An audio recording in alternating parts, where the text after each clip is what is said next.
가슴에 손을 얹고 제가 하는 말을 좀 따라해 주시겠습니까? 나는 특별한 초대를 받았습니다. 나는 기쁘게 살고 싶습니다. 하나님이 나를 사랑하십니다. 나는 그 사랑 안에 있습니다. 하나님이 오늘 나에게 말씀하실 것입니다. 나의 마음을 하나님께 열겠습니다. 나의 생각을 예수님께 집중하겠습니다. 나는 행복을 선택하겠습니다. 들은 만큼 반드시 행복해집니다. 들은 만큼 반드시 변합니다. 믿으십니까? 여러분 축복하기 원합니다. 축복 같아 아멘 하시면 그 복이 여러분들에게 임하게 될 줄 믿습니다. 행복하십시오. 성령 충만하십시오. 오늘 여러분들에게 좋은 일이 일어납니다. 옆에 계신 분들에게 인사하겠습니다. 오늘 참 잘 오셨습니다. 당신에게 기적이 일어납니다. 우리에게 좋은 일이 일어납니다. 엄지척하고 최고의 복을 받으세요. 최고의 복을 받는 시간, 오늘 이 자리에 오신 여러분을 환영하고 축복합니다. 우리 함께 은혜 받으신 말씀 찾겠습니다. 창세기 26장 1절에서 5절 말씀. 함께 은혜 받으신 하나님 말씀, 창세기 26장 1절에서 5절 말씀입니다. 함께 창세기 26장 1절에서 5절 말씀 읽겠습니다. 시작. 아르반 때에 첫 흉년이 들었더니 그 땅에 또 흉년이 들매 이삭이 그랄로 가서 블레셋 왕 아비멜렉에게 이르렀더니 야훼께서 이삭에게 나타나 이르시되 애굽으로 내려가지 말고 내가 내게 지시하는 땅에 거주하라. 이 땅에 거류하면 내가 너와 함께 있어 내게 복을 주고 내가 이 모든 땅을 너와 내 자손에게 주리라. 내가 내 아버지 아브라함에게 맹세한 것을 이루러 내 자손을 하늘의 별과 같이 번성하게 하며 이 모든 땅을 내 자손에게 주리니 내 자손으로 말미암아 천하 만민이 복을 받으리라. 이는 아브라함이 내 말을 순종하고 내 명령과 내 계명과 내 율례와 내 법도를 지켰음이라 하시니라. 아멘. 따라하겠습니다. 축복받은 나의 삶. 축복받은 나의 삶. 디지털 유인원이라는 책이 있어요. 거기 부제가 뭐냐면 알파고가 아무리 이겨도 기뻐하지 아니한다. 알파고가 아무리 이겨도 기뻐하지 아니한다. 딥블루라는 AI, 알파고라는 AI가 체스와 바둑에서 인간을 패배시켰을 때 사람들은 환호했지만 그들은 어떤 감정도 표출하지 않았습니다. AI들은 잘했다는 느낌도 갖지 못했습니다. 그리고 AI는 감정을 갖지 못하죠. 왜냐하면 사람들이 창조한 기계이기 때문에 그렇습니다. 우리는 345 곱하기 421 나누기 2라고 했을 때 딱 대답할 수 있는 능력이 없습니다. 그래서 몰라 라고 대답하면 어떻게 보면 틀린 게 아니죠. 모르는 걸 모른다고 이야기하니까. 그런데 AI들은 어떤 문제를 던져주면 그 문제를 해결하려고 하죠. 그래서 7262.5 이렇게 해서 계산을 해 내려가더라는 거예요. 연산 능력을 가지고 있어요. 그런데 인공지능이 가지지 못한 감정을 인간들이 가지고 있다는 거예요. 인간은요, 희노애락을 가지고 있습니다. 감정을 가지고 있어요. 여러분 오늘 기대하고 나오셨습니까? 하나님의 말씀을 기대하십니까? 하나님께서 오늘 나에게 행하실 일들을 기대하십니까? 기대하는 게 사람을 이끌어요. 어떤 것을 기대하느냐, 어떤 것에 가치와 소망을 두고 사느냐에 따라서 그 사람이 결정이 되는데, 애플이 새로운 아이폰을 출시를 하면요, 사람들이 애플 본사 앞에서 저렇게 긴 줄을 섭니다. 왜 그렇습니까? 이 사람들이 긴 줄을 서면서까지 기다리는 이유는 바로 가치가 있다고 생각하기 때문에 그래요. 여러분, 십자가가 우리에게 가치가 없으면 우리는 십자가 아래에 머물지 못합니다. 근데 십자가가 가치가 있기 때문에 그 십자가 아래에 머무는 거예요. 예수의 보혈이 우리가 가치가 없으면 우리는 그 예수의 보혈 앞에 머물지 못합니다. 보혈의 가치가 있기 때문에 우리는 그 보혈의 능력이 있다고 고백할 수 있는 것입니다. 여러분, 우리에게 교회가 가치가 없다면 이 교회에 머물러 있지 않을 것입니다. 이 교회가 드리는 예배, 하나님께 기뻐 받으시는 이 예배가 가치가 없다고 느껴지는 순간 이 자리를 떠나게 될 것입니다. 기도 시간에 응답이 임하지 아니하고 기도해도 아무런 변화가 느껴지지 않는다. 곧 가치가 없다고 느껴지는 순간에 기도하지 않게 될 것입니다. 여러분 기도하고 계십니까? 예배 자리에 나오는 것을 기대하고 계십니까? 교회 오는 것이 즐거우십니까? 십자가 앞에 머무시기를 원합니까? 그 보혈의 능력이 있음을 믿으십니까? 그 믿는 대로 하나님께서 이루신다라는 거예요. 인간은 가치가 있다고 느끼는 것에 움직여요. 여러분 엔드게임이라고 개봉 8일째 800만 돌파라고 아주 연일 떠들고 다녀요. 제가 스포 하면 또 안 되니까 저도 봤는데 여러분 엔드게임의 러닝타임이요 무려 3시간이 넘습니다. 예배 시간에 앉아서 3시간 동안 꼬박 설교만 듣고 있는다고 생각해 보세요. 얼마나 힘들겠어요. 그런데 엔드게임은 3시간이 금방 간대. 어떻게 이렇게 빨리 가지? 라고 하는 그런 피드백들이 있더라고요. 왜 3시간 동안 꼼짝 안 하고 볼까요? 좀 웃긴 이야기인데 제가 엔드게임을 보고 화장실을 갔더니 화장실에 페트병에 소변이 딱 담겨있는 거예요. 남자 화장실에. 누가 보면서 거기서 오줌을 싸면서까지 그 자리를 지킨 거예요. 도전받아야 된다고 생각합니다. 진짜야. 내가 그 사진 찍어서 보여주려고 그랬는데 사진을 못 찍었어. 근데 그 영화를 보겠다고 앉아가지고 그 소변을 참다가 안 되니까 거기에 담아서 보는 그 열심. 그거는 배워야 된다고 생각해요. 가치 있다고 느끼니까 3시간 동안 앉아서 화장실을 가는 시간조차 아까워서 그걸 보고 있는 것을 보면서 인간은 정말 가치 있는 곳에 시간과 물질과 몸과 마음을 다 헌신하는구나. 연애할 때 여러분 상대가 가치 있다고 느끼는 순간 지갑을 열지 않습니까? 시간을 들이지 않습니까? 아무리 피곤해도 그 사람을 위해서 시간을 내지 않아요? 제가 연애할 때 하나님께 기도했어요. 집 좀 가까운 자매를 만나게 해달라고. 근데 그 얘기 하지 않았나요? 왜 집이 가까워야 됩니까? 그 다음날 새벽 예배를 가야 되는데 우리 여자친구님이 집이 멀리 사시면 남자가 매너가 있지 집값 앞에 들어가는 것까지는 봐주고 가야 되잖아요. 그러면 그 다음날 새벽 예배를 한다 그러면 얼마나 힘들어요. 그때 저는 사역을 하고 있었으니까. 그게 기도 제목이었어요. 집이 좀 가깝게 해주세요. 저는 많이 기도하지 않았어요. 3가지 기도했어요. 신앙이 있을 것. 왜냐면 앞에 2 여자가 신앙 없는 여인들이었는데 하나님의 아들들이 세상의 딸들을 사랑하였다고 창세기에 나왔듯이 제가 세상의 딸들을 사랑했는데 이 친구들이 신앙이 없으니까요. 주일날 놀러 가자고 그러고 난 사역이 있는데 이게 안 맞는 거예요. 술 좀 먹지 말라고 내가 아무리 부탁을 해도 친구들하고 만나면 맨날 술 먹고 가치관이 너무 달라서 너무 힘들었고요. 저는 확신이 있었어요. 이 사람들을 변화시킬 수 있을 것이다. 근데 쉽지 않더라고요. 세상의 가치관과 하나님의 말씀이 충돌을 일으킬 때 그 안에 갈등이 있어요. 정말 하나님께서 역사하지 않으면 인간적인 노력과 애씀으로는 절대 사람을 변할 수 없더라고요. 그래서 헤어지고 난 교훈, 예수 믿는 자매를 만나야 되겠다. 그래서 집 가까울 것, 예수를 잘 믿는 자매가 될 것, 그리고 3번째가 예쁠 것. 이거는 이제 제가 왜 이렇게 기도했냐면 제가 상대하는 모든 분들이 남자들보다 여성분들이 많더라고요. 제가 지난주에 말씀드렸죠. 천국에는 여자가 많겠네. 이거 지난주에 내가 여기서 얘기 안 했구나. 승리교육에서 얘기했구나. 어떤 남자분이 교회 입구에서 대성전 입구에서 내려오면서 투덜거리면서 그러는 거예요. 여성들이 우리 교회 많잖아요. 천국에는 여자들이 많겠네. 그러는 거예요. 그걸 보고 우리 교회가 여성분들이 많으니까.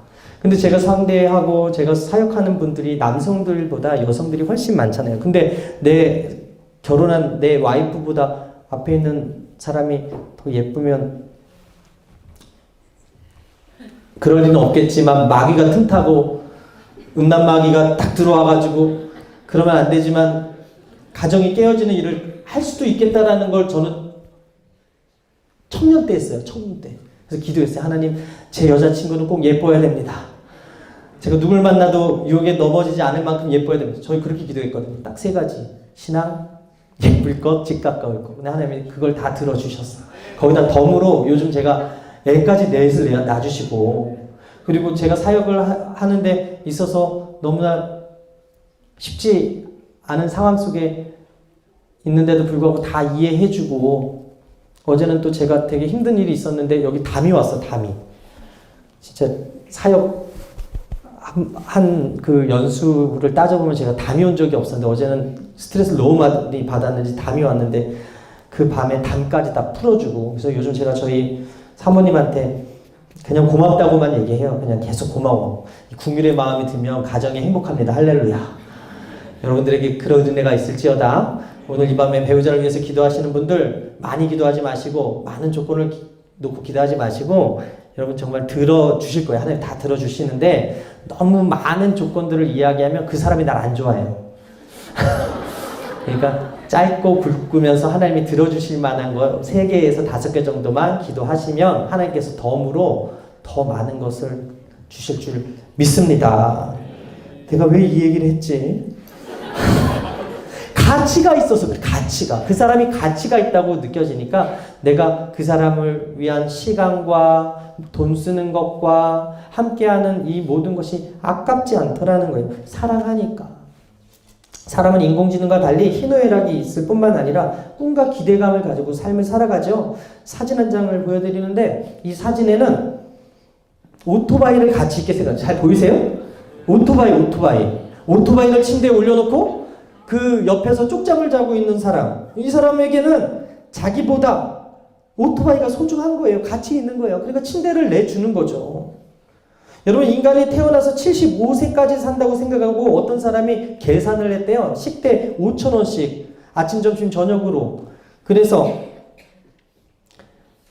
75세 곱하기 5,000원 곱하기 3 해가지고 나온 금액이 41억 625만, 이게 얼마야? 41억 6천만 원 정도가 된다는 거죠.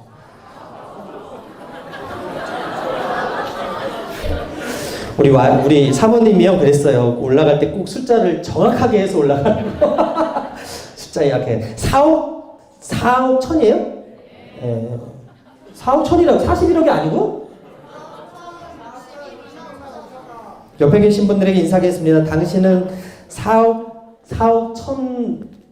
천만큼보다 더, 알았어요. 4억 천만 원? 알았어. 옆에 분들에게 인사하겠습니다. 당신은 소중합니다. 나는 이 세상에서 살아가면서 밥값은 가는가? 왜 이런 물을 합니까? 태어나서 살다가 밥값은 하고 가야지, 가치 있는 삶을 살아야지, 내가 존재함으로 세상이 좀 더 아름다워지고 내가 존재함으로 조금 더 세상이 밝아져야지 하는 그런 소원을 가지고 인간이 살지 않아요? 짐승하고는 다르지 않습니까?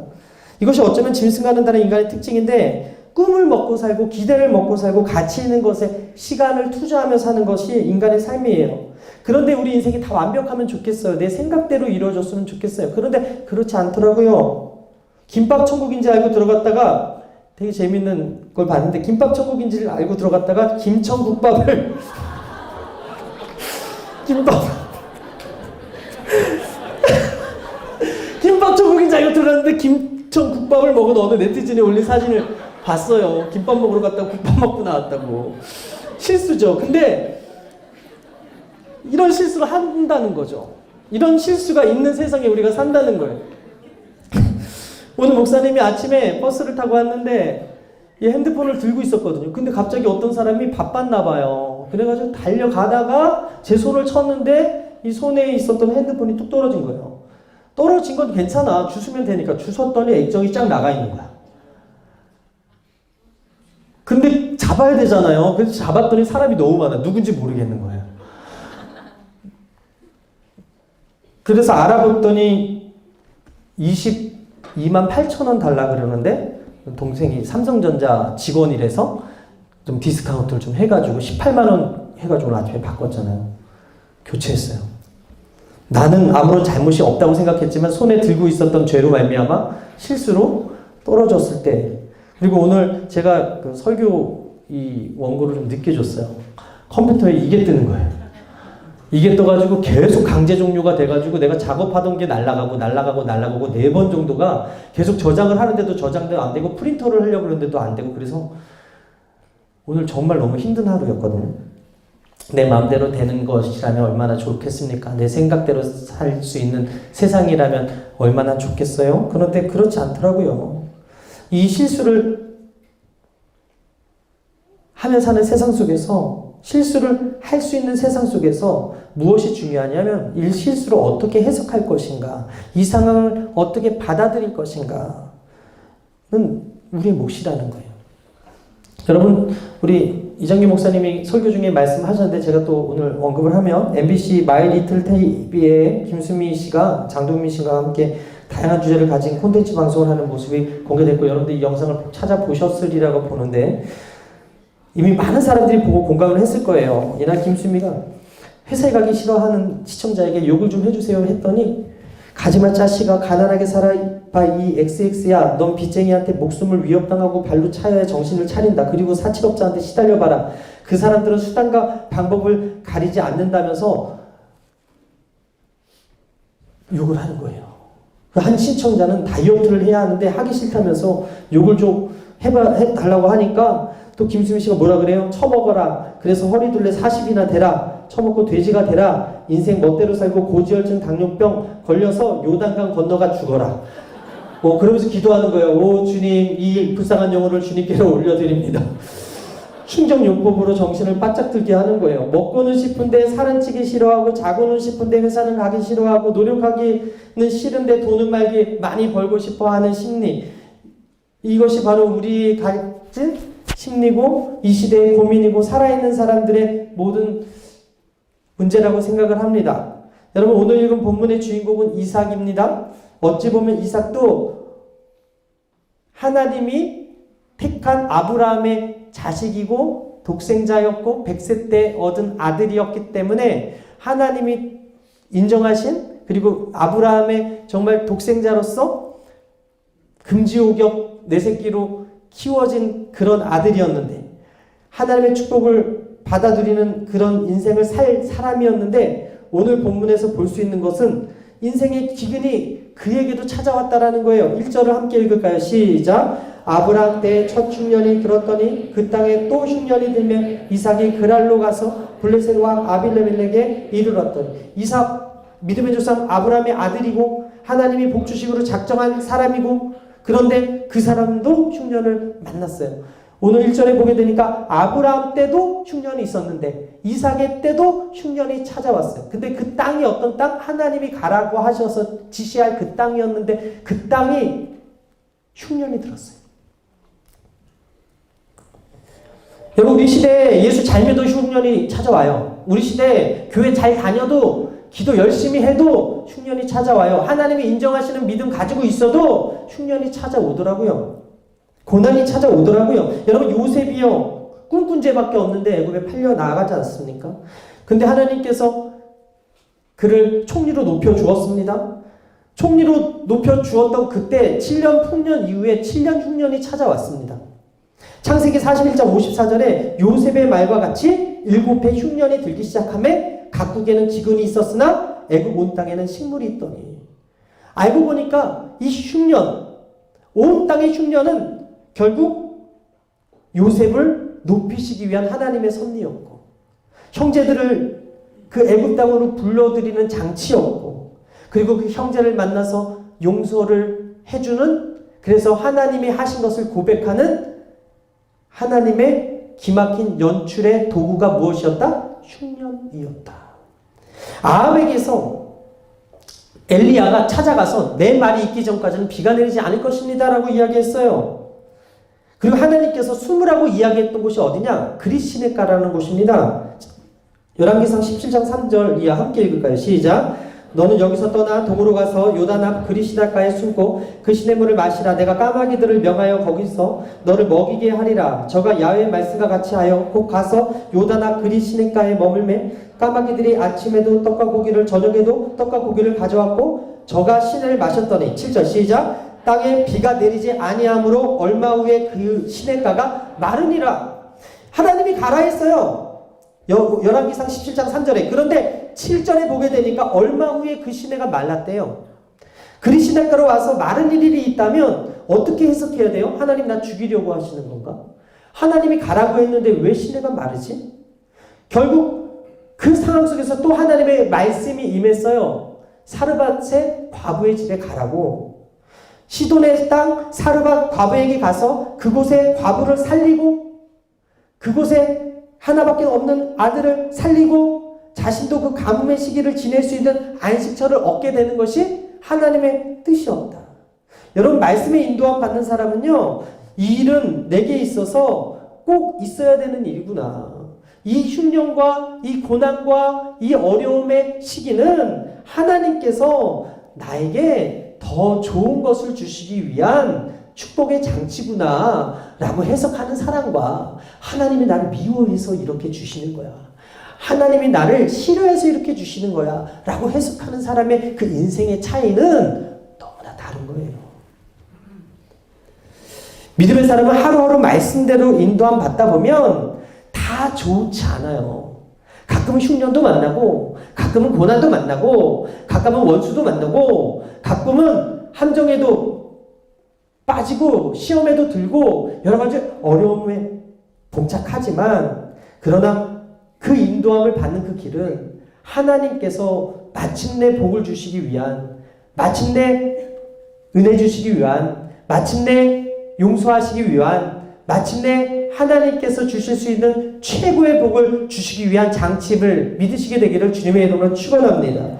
최고의 길은 사명의 길이에요. 그 사명의 길이 넓다 하지 않았어요. 많은 사람이 좋아하는 길이라고 하지 않았어요. 좁은 길이라고 했어요. 사람들이 싫어하는 길이라고 했어요. 그 길을 가면 의를 위해서 핍박받는다 그랬어요. 내가 너희에게 화평을 주러 온 줄 아느냐? 그렇지 않다고 이야기했어요. 내가 복음을 들고 나아가는 그 길에 사람들이 돌을 던질 수도 있고 사람들이 욕을 할 수도 있고 사람들이 나를 힘들게 할 수도 있어요. 그런데 예수님 때문에 욕을 먹고 예수님 때문에 그 길을 갔다면 그 사람들에게 복이 있다고 말씀하는 거예요. 루카 나오미도 흉년을 만났습니다. 환경적으로 흉년일 뿐만 아니라 나오미의 남편 엘리멜렉뿐만 아니라 두 아들인 말론과 기련이 그 땅에서 다 죽어요. 룻기 1장 1절에 보게 되니까 사사들의 치리하던 때에 그 땅에 흉년이 드니라. 여기도 또 사사들이 치리하는 그 땅에 흉년이 들었대요. 유다 베들레헴이라는 곳에 한 사람이 그 아내와 두 아들을 데리고 그 땅에서 떠나서 모압 땅으로 가게 되는데 그 베들레헴은 여러분 아시다시피 떡집이에요. 빵집이라고요. 근데 거기에 먹을 게 없는 거예요. 하나님이 그 땅에 머물라고 했던 그 땅에 누가 치리했냐면 악한 사람이 치리한 게 아니라 사사들이 치리하던 그 땅에 흉년이 들어서 그 땅에 머물지 아니하고 이방 모압 땅으로 간 거죠. 근데 거기에서도 똑같이 흉년을 당할 뿐만이 아니라 사랑하는 남편도 죽고 사랑하는 두 아들도 잃어버리게 되는 나오미.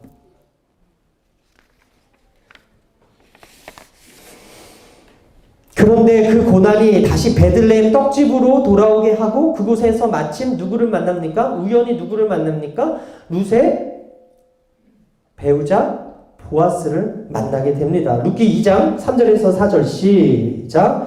룻이 가서 베는 자를 따라 밭에서 이삭을 줍는데 우연히 엘리멜렉의 친족 보아스에게 속한 밭에 이르렀더라. 마침 보아스가 베들레헴으로부터 와서 베는 자들에게 이르되 야훼께서 너희와 함께 하시기를 원하노라 하니 그들이 대답하되 야훼께서 당신에게 복 주시기를 원하나이다 하니라. 여기서 눈에 띄는 단어 두 개가 무엇입니까? 우연히와 마침. 기가 막힌 타이밍에 우연히 마침 보아스가 룻을 보게 되는 거예요. 우연이 아니라 하나님의 섭리 가운데 있는 것이죠. 기근을 만난 것도 그렇고 배우자를 만나는 것도 그렇고 우연인 것 같은데 마침 하나님께서 역사하시면 기적이 일어나는 거예요. 여러분 인생에 흉년이 들었습니까? 기근이 찾아오셨습니까? 억울하게 생각하지 말게 되길 바랍니다. 나에게 왜 이러세요? 라고 따지지도 말게 되기 바랍니다. 고난이 피해가는 사람 아무도 없어요. 창세기 3장 11절에 뭐라고 써있냐면 아담에게 이르시되 내가 내 아내의 말을 듣고 내게 먹지 말라 한 나무의 열매를 먹었은즉 땅은 너로 말미암아 저주를 받고 너는 내 평생에 수고하여야 그 소산을 먹으리라. 땅이 내게 가시덤불, 땅이 나에게 축복을 준다고 하지 않았어요. 가시덤불과 엉겅퀴를 낸다 그랬어요. 죄된 세상 가운데 엉겅퀴와 가시덤불이 힘써 일한 우리에게 있다라는 거예요. 욥기 5장 7절에 뭐라고 기록합니까? 인생은 고난을 위하여 났나니 불티가 위로 나는 같으니라. 인생이 고난이라는 거죠. 진정한 믿음은 무엇입니까? 고난이 없는 게 믿음이 아니라 그 고난을 이기는 것. 할렐루야. 베드로전서 1장 7절에 너희 믿음의 확실함은 불로 연단하여도 없어질 금보다 더 귀하여 예수 그리스도께서 나타나실 때 칭찬과 영광과 존귀를 얻게 할 것이야. 그런 믿음이 여러분들에게 있습니까? 고난 가운데서도 원망하지 아니하고 그럼에도 불구하고 감사할 수 있는 그 믿음이 우리 카리스트 공동체에 있게 되기를 주님의 이름으로 축원합니다. 여러분, 우리는 이 땅에 살기 때문에 환경의 영향을 안 받을래 안 받을 수가 없어요. 우리는 환경의 영향을 받는 존재죠. 그 증거가 아이의 반응인데, 저희 막내 유한이 사진을 잠깐 보여드리면, 저 왼쪽에 있는 아이, 이게 원래 그냥 표정이에요. 이 얘가 원래 이 표정으로 계속 있어요. 근데 그 앞에 나타난 엄마가 까꿍하거나 그 아빠가 까꿍하거나 오빠 언니들이 까꿍하면요 이 표정으로 바뀝니다. 얘는 그냥 이 표정이에요. 무표정이라고. 근데 심리학자들이 엄마 아빠가 까꿍하고 웃어주지 아니하고 인상 쓰고 화낸 표정으로 쳐다보니까 아이가 어쩔 줄 몰라서 두려워하고 울었다라는 그런 심리 그 결과를 알려주면서 인간은 환경의 영향을 받는다. 얼굴 정지 실험이라고 해가지고 그 정서적 흑수저와 정서적 금수저라는 책에서 이런 내용이 나와요. 무표정한 얼굴로 엄마 반응에 3개월 정도 된 아이 앞에서 아무런 표정 없이 아이를 보면 그 아이가 당황한대요. 어쩔 줄 몰라 한대요. 그러면서 울고 그 얼굴을 피한대요. 두려운 거죠. 그런 실험을 해서 더 이상 아이들에겐 그 실험을 하지 않는데요. 즉 아이에게는 밝은 얼굴을 보여줘야 되는데 무표정한 얼굴에 그 아이가 심하게 환경의 영향을 받는다라는 게 이 심리 연구에서 밝혀졌거든요. 민수기 6장 24절 이런 고백이 있습니다. 야훼는 내게 복을 주시고 너를 지키시기 원하고 야훼는 그 얼굴을 내게 비추사 은혜 베푸시기를 원하고 야훼는 그 얼굴을 내게로 향하여 드사 평강 주시기를 원하노라. 우리가 한 걸음 한 걸음 주 예수와 간다고 해도 우리가 보이지 않지만 그 길이 흉년의 길이고 가뭄의 길이고 핍박의 길이고 힘듦의 길이라도 하나님이 그 얼굴을 향하여 여러분들을 비치고 있다는 사실을 믿으시게 되기를 주님의 이름으로 축원합니다. 환경의 영향을 안 받을 수 없어요. 우리가 환경을 바라보고 현실 앞에서 낭망하고 좌절할 때마다 하나님께서 여러분들에게 뭐라 그래요? 믿음의 주 온전케 하시는 예수님을 바라보라 그래요. 왜? 하나님께서는 이미 내게 복을 주시기로 작정하였고 그의 얼굴을 내게 비추기로 작정하였고 은혜 베푸시기로 작정하였기 때문이다. 왜 우리가 축복받은 삶입니까? 고난 가운데 있는 우리에게 삶의 무기로 힘든 우리에게 하나님이 우리를 잊어버리시지 아니하고 그 얼굴을 향하여 드사 비춰주시고 있기 때문에 축복받은 인생 아닙니까? 이삭은요 자신이 살던 그 땅에 흉년이 들었을 때 하나님을 바라보지 못했어요. 고민하지 않을 수밖에 없었어요. 이삭은 선택해야 됐습니다. 하나님이 약속하신 이 땅에 흉년이 들었는데 과연 여기 멈춰 있을 것인가? 아니면 기근이 없는 땅 애굽으로 내려가야 할 것인가? 결국 이삭은 하나님의 약속보다 흉년을 피해야 한다는 그 현실 앞에 무릎 꿇게 되고 그 현실을 선택하게 됐어요. 일단 위기를 피하기 위해서 애굽으로 가기로 결정하고 길을 떠났는데 도중에 블레셋 왕국을 지나야 됐고 블레셋 왕은 아비멜렉이었고 수도는 그랄이었는데 이때 하나님께서 뭐라고 해요? 2절에 함께 읽을까요? 시작! 야훼께서 이삭에게 나타나 이르시되 애굽으로 내려가지 말고 내가 내게 지시하는 땅에 거주하라. 하나님의 뜻은요 이삭의 생각하고 다른 거예요. 늘 하나님의 생각과 인간의 생각이 다른 거예요. 내 생각이 맞아 보여도 하나님의 뜻이 아니면 틀린 거예요. 내 생각이 틀려 보여도 하나님의 뜻이 그렇다면 맞는 거예요. 하나님께서 머물라고 하시고 이삭이 볼 때 생각할 때 이 땅에는 기근이 있었는데 이런 맥락에서 우리 선택의 문제는 늘 현실의 삶과 말씀 사이에서 갈등하고 고민합니다. 배우자를 선택할 때도 직장을 선택할 때도 그리고 예배를 선택할 때도 세상의 사교 모임 속에서도 신앙을 선택할 것인가 인간적인 조건과 현실에 타협할 것인가 지금 우리가 심각하게 고민하고 있는 때에 살고 있거든요. 근데 하나님의 뜻은 분명했죠. 애굽 어떻게 말하면 세상으로 가지 말라라는 거예요. 세상의 왕이 통치하는 온갖 우상 숭배가 통치하는 그 애굽으로 가지 말라. 기근과 흉년이 있는 땅이지만 하나님이 주신 땅에 거하라는 것이 하나님의 뜻이었어요. 그 거하는 자에게 어떤 복을 주신다고요? 3절 4절 읽겠어요. 시작. 이 땅에 거류하면 내가 너와 함께 있어 내게 복을 주고 내가 이 모든 땅을 너와 내 자손에게 주리라. 내가 내 아버지 아브라함에게 맹세한 것을 이루어 내 자손을 하늘의 별과 같이 번성하게 하며 이 모든 땅을 내 자손에게 주리니 내 자손으로 말미암아 천하 만민이 복을 받으리라. 하나님께서 고민하는 이삭에게 말씀으로 4가지 약속을 하시는데 첫 번째가 뭐냐? 기근이 있을 것이다. 그러나 참고 견디면 내가 너와 함께 할 거야. 이것처럼 좋은 복이 어디 있습니까? 복은 어떤 물질을 소유하는 것이 복이 아니라 하나님께 함께함이 복입니다. 하나님께서 너와 항상 함께 있겠다고 하신 그 말씀은 내가 너를 떠나지 아니하겠다라는 말씀과 같습니다.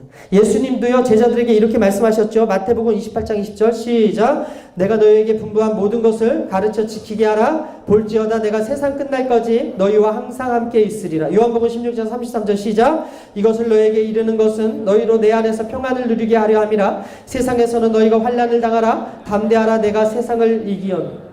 여러분 우리가 받은 삶인 이유는 예수님이 함께 하시겠다 약속하셨고 예수님이 떠나지 않겠다고 말씀하셨고 예수님께서 말씀을 주셨기 때문에 그래요. 두 번째 약속은 무엇입니까?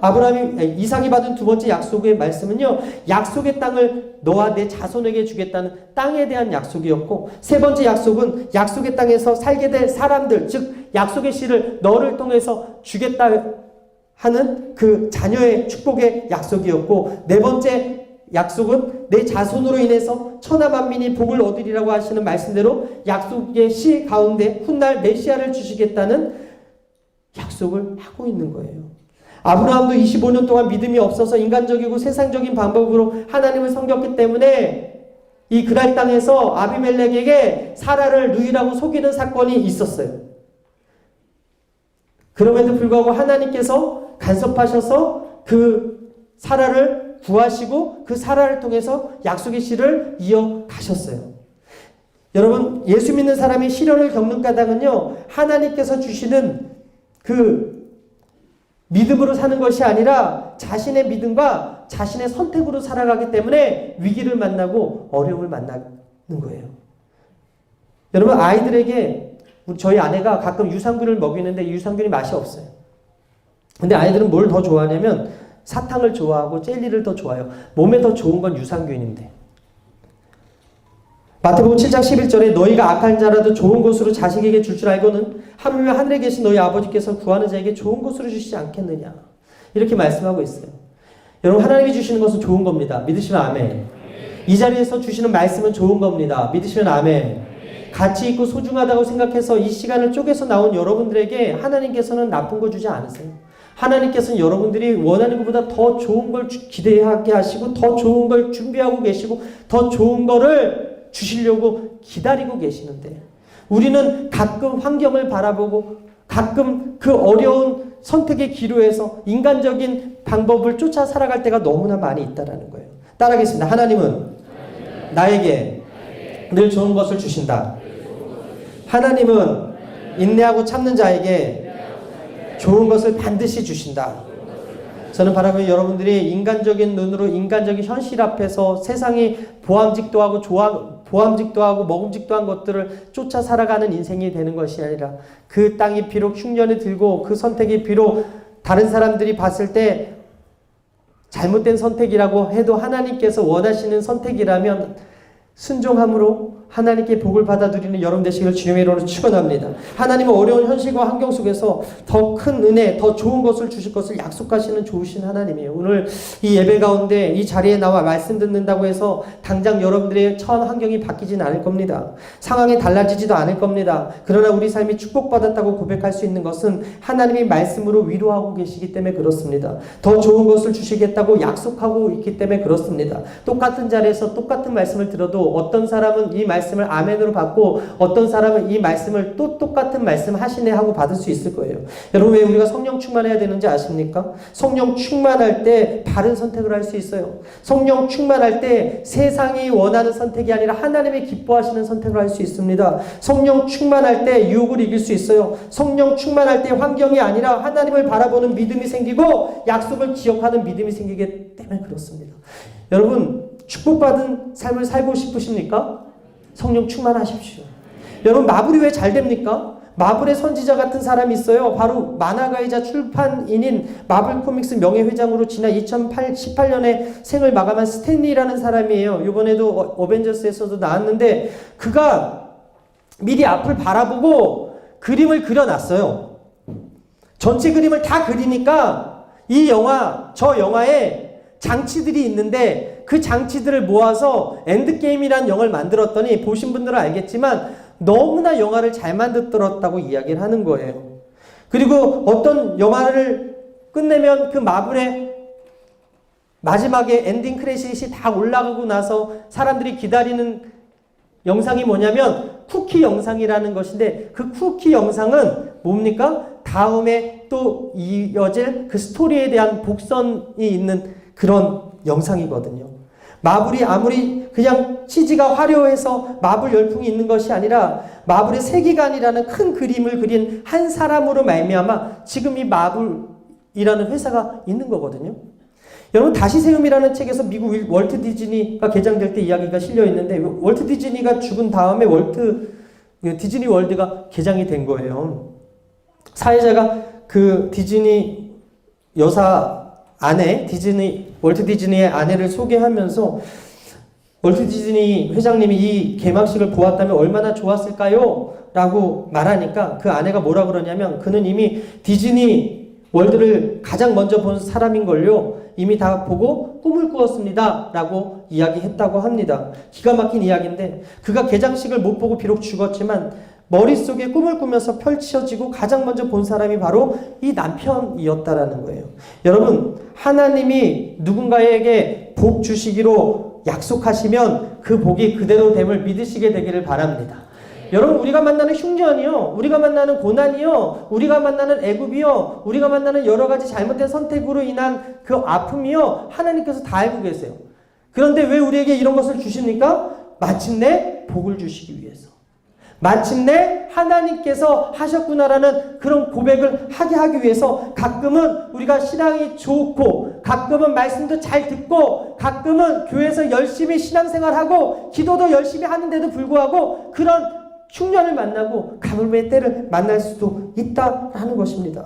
저는 바라기는 여러분들이 어떤 상황 속에서도 하나님이 나를 잊지 않으셨다. 마블의 한 사람의 그 꿈이, 디즈니의 한 사람의 꿈이 그렇게 이루어진 것처럼 여러분들을 향한 하나님의 꿈이 여러분들을 이루어 나가길 원하시는데 그 꿈이 이루어지는 안전장치가 무엇입니까? 바로 믿음이라는 거예요. 어떤 환경 속에서도 하나님을 바라보는 그 믿음 놓지 않게 되기를 주님의 이름으로 축원합니다. 신명기 18장 1절에 내가 내 하나님 야훼의 말씀을 삼가 듣고 내가 오늘 내게 명령하는 그의 모든 명령을 지켜 행하면 내 하나님 야훼께서 너를 세계 모든 민족에 뛰어나게 하실 것이다. 내가 내 하나님의 야훼의 말씀을 청종하면 이 모든 복이 내게 임하여 내게 이르노니 성읍에서도 복을 받고 들에서도 복을 받고 내 몸의 자녀와 내 토지의 소산과 내 짐승의 새끼와 소와 양의 새끼가 복을 받고 내 광주리와 떡반죽 그릇이 복을 받고 내가 들어와도 복을 받고 나가도 복을 받을 것이다. 들어와도 복을 받고 나가도 복을 받는 인생, 저와 여러분들의 인생을 믿으시게 되길 바랍니다. 여러분 아비멜렉 왕이요 나중에 와서요 화침 맺자고 한 것도요 이삭이 잘나서가 아니라 성경에는 딱 한 가지 이유만 써 있는데 창세기 26장 29절에 너는 우리를 해하지 말라 이는 우리가 너를 범하지 아니하고 선한 일만 내게 행하여 내가 평안히 가게 하였음이라 이제 너는 야훼께 복을 받은 자니라 라고 고백을 해요. 축복받은 사람은 하나님이 함께하는 사람이고 축복받은 사람은 세상이 인정하는 사람이에요. 여러분들은 축복받은 삶을 살고 계십니까? 하나님이 인정하시는 삶을 살고 계십니까? 축복받은 인생은 하나님을 왕으로 사는 인생인데 하나님을 왕으로 삼고 살 때 그 길이 비록 힘들고 어려운 길이라고 할지라도 하나님께서 함께함으로 말미암아 세상이 인정하는 하나님의 사람들로 살아내시는 여러분들 되시기를 주님의 이름으로 축원합니다. 여러분을 통해서 모두가 하나님의 일하심을 보게 되기를 바라고 그렇게 사는 은혜가 있을지어다. 좋으신 하나님을 찬양합니다. 할렐루야. 하나님께 영광의 박수 올리겠습니다.